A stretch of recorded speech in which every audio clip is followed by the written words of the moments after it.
ആർഷോ അതൊരു നിങ്ങൾ രണ്ടുപേർക്ക് സമയം കൊടുത്തവരൊന്ന് സമയം തരണേ. ആർഷോ ഭയങ്കര ബുദ്ധിമാനായിട്ടുള്ള സൂത്രക്കാരനാണ്. കാരണം തർക്കമുണ്ടാക്കുക, ഭയങ്കരമായിട്ട് ബഹളം ഉണ്ടാക്കുക എന്ന് പറയപ്പെടുന്നത് ഉത്തരം മുട്ടുമ്പോൾ കൊഞ്ഞനം കുത്തുക എന്ന് പറയപ്പെടുന്ന ഒരു നിലപാടിൻ്റെ ഭാഗമാണ്. കാരണം അവർക്കറിയാം അവരുടെ ഭാഗത്തുണ്ടായിട്ടുള്ള വീഴ്ചകൾ.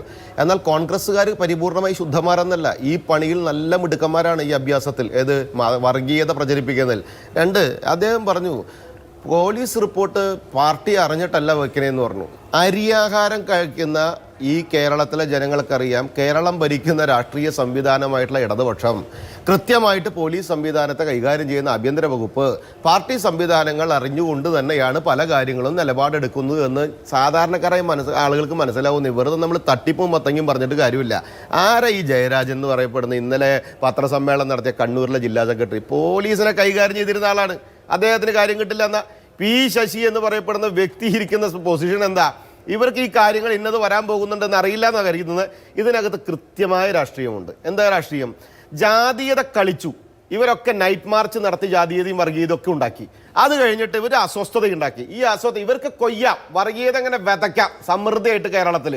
എന്നിട്ട് ആ വർഗീയത വിതച്ചതിൻ്റെ ഉത്തരവാദിത്തം ഏറ്റെടുക്കാൻ അവർ തയ്യാറില്ല. ഇവർക്ക് ഇങ്ങനെ കൊയ്തിട്ട് അതിൻ്റെ വിളവെടുക്കാൻ ഇവർ ഭയങ്കര മിടുക്കന്മാരാണ്. ഇവർ രണ്ടുപേരും ഇതിൻ്റെയൊക്കെ ദോഷം ഉണ്ടാവുന്നത് എവിടെയാണെന്ന് മാധു മനസ്സിലാക്കണം. സാധാരണക്കാരായിട്ടുള്ള ജനങ്ങൾക്ക് ഇടയിൽ ഇവർ നടത്തുന്ന ഈ പ്രവർത്തനത്തിൻ്റെ ഗുണം മുഴുവൻ എടുക്കുന്ന മതതീവ്രവാദികളാണ്. അത് നിങ്ങൾ മനസ്സിലാക്കുക. ഈ കാര്യങ്ങളൊക്കെ അറിഞ്ഞുകൊണ്ട് തന്നെയാണ് ഇവർ പ്രവർത്തിക്കുന്നത്. ഇവരെ സംബന്ധിച്ച് തെരഞ്ഞെടുപ്പ് വിജയം ഏത് വിധേനയും നേടിയെടുക്കുക, രാഷ്ട്രീയ നിലനിൽപ്പ് കൈകാര്യം ചെയ്യുക എന്നുള്ള പറഞ്ഞ ഉദ്ദേശം മാത്രമേ ഉള്ളൂ. ഇവരുടെ പോലീസ് കൃത്യമായി ചോർത്തി കൊടുത്തിട്ട് തന്നെയാണ് ഇവിടുത്തെ എല്ലാ റിപ്പോർട്ടും വരുന്നത്. അതില്ല എന്ന് ആർഷോട് വാദിക്കാം, കാരണം അങ്ങനെ വാദിക്കാൻ പറ്റൂ. ആ സംവിധാനത്തിലാണ് ആർഷോ ഇരിക്കുന്നത്. പക്ഷേ ഈ കേരളത്തിലെ ജനങ്ങൾക്ക് ഇടതുപക്ഷം ഭരിക്കുന്ന ആഭ്യന്തര വകുപ്പ് കൈകാര്യം ചെയ്യുന്ന വകുപ്പ് ഇടതുപക്ഷം കൃത്യമായി പാർട്ടി സംവിധാനത്തിലൂടെ തന്നെയാണ് പ്രവർത്തിക്കുന്നതെന്ന് മനസ്സിലാക്കാൻ ഞങ്ങളെപ്പോലെയുള്ളവർക്കും മധുവിനെ പോലെയുള്ളവർക്കും സാധിക്കുന്നുണ്ട്.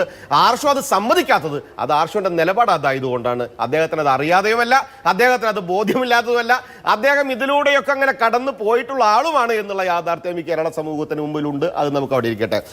ഒരൊറ്റ കാര്യം കൂടി മാധു ജനങ്ങളോട് ചോദിക്കണം. ഇവർ ഈ തമ്മിത്തല്ലുന്നത് തെരഞ്ഞെടുപ്പിന് ശേഷമല്ലേ? ഇപ്പൊ തമ്മിത്തല്ലുന്നത് വർഗീയത ആരാജ്യം പ്രചരിപ്പിച്ചത് എന്റെയാണോ നിന്റെയാണോ എന്നുള്ളതല്ലേ? കുട്ടി ആരുടെയാണെന്നല്ലേ ചോദ്യം.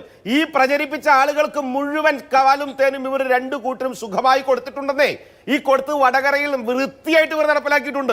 അത് മലബാറിന്റെ മണ്ണിൽ കൃത്യമായിട്ട് ഇവർ വർഷങ്ങളായിട്ട് നടപ്പാക്കിക്കൊണ്ടിരിക്കുന്നുണ്ട്. കോഴിക്കോടും പൊന്നാനിയിലും മലപ്പുറത്തും ഈ വടകരയിലും കാസർഗോഡും ഒക്കെ ഇവർ രണ്ടുപേരും നടപ്പിലാക്കി വന്ന രാഷ്ട്രീയം അത് തന്നെയായിരുന്നു. ഇന്ന് അത് പുറമേ രാഷ്ട്രീയം ചർച്ച ചെയ്തു തുടങ്ങിയപ്പോൾ, ഇന്ന് അത് വിഷയമാകുമെന്ന് കണ്ടപ്പോൾ, ഇവരിലേക്ക് രണ്ടുപേരിലേക്കും തിരിഞ്ഞുകുത്തുമെന്ന് പറഞ്ഞപ്പോൾ ഇവരതിനെ ഫാക്ടറിയാക്കി കണ്ടു. ഇവരത് എവിടെ നിന്ന് വരുന്നു എന്ന് അന്വേഷിക്കണമെന്ന് പറഞ്ഞു. രണ്ടുപേരും ജനങ്ങളോട് കാണിക്കുന്നത് കബളിപ്പിന്റെ രാഷ്ട്രീയമാണ്. രണ്ടുപേരും നടത്തിയ സൂത്രങ്ങൾ ജനങ്ങൾ കണ്ടെത്തുമെന്ന് കണ്ടപ്പോൾ, അവർക്ക് മനസ്സിലായി തുടങ്ങി എന്ന് കണ്ടപ്പോൾ, അതിൽ നിന്ന് ഒളിച്ചോടാനുള്ള രാഷ്ട്രീയത്തിന്റെ തന്ത്രമാണ് ഈ ജിൻഡോന്റെ പാർട്ടിയും ആർഷോന്റെ പാർട്ടി പണ്ടും ഇന്നും എന്നും ജനങ്ങളിൽ നിന്ന് ഒളിച്ചോടുന്ന സ്വഭാവം കാണിക്കുന്നവരാണ്. കാര്യങ്ങളും സത്യങ്ങളും പുറത്തറിയുമെന്ന് പറഞ്ഞപ്പോൾ ആ പ്രവൃത്തി അവർ തുടരുന്നു എന്നേ ഉള്ളൂ. ആ യാഥാർത്ഥ്യം ജനങ്ങൾക്ക് മനസ്സിലാകും. ആർഷോന് മനസ്സിലാവില്ല, ജിൻഡോന് മനസ്സിലാവില്ല, നിങ്ങൾ രണ്ടുപേരും അംഗീകരിക്കില്ല. യാഥാർത്ഥ്യമായി തന്നെ ഇവിടെ കേരളത്തിൽ നിലനിൽക്കും.